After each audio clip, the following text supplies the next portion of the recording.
Hi guys, my name is Vinny Marzelli. I'm coming to you from Vivid Commerce. Today we have the Aevi terminal with the Smart Volution software, and I'm going to show you how to run a basic transaction. Let's take a look.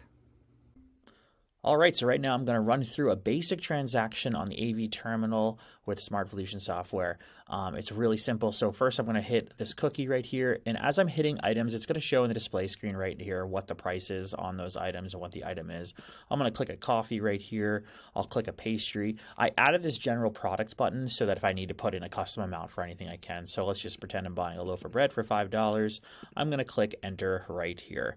Now, if you click the basket right here, it'll give you a whole summary of everything that is in that cart. If you want to update a quantity or anything like that, it's very simple. Just click on the cookie, for example, go to quantity. Let's say we got 6 of those. We're going to hit enter. That's going to update the cart. And now to make it even easier, your pay button is nice and bold and big right here down at the bottom.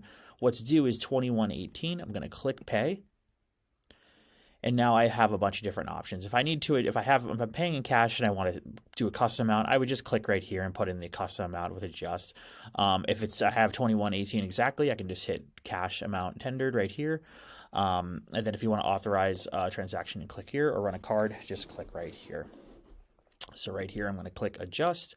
I'm going to give them $30. Enter. And then I'm just going to hit the cash amount tendered.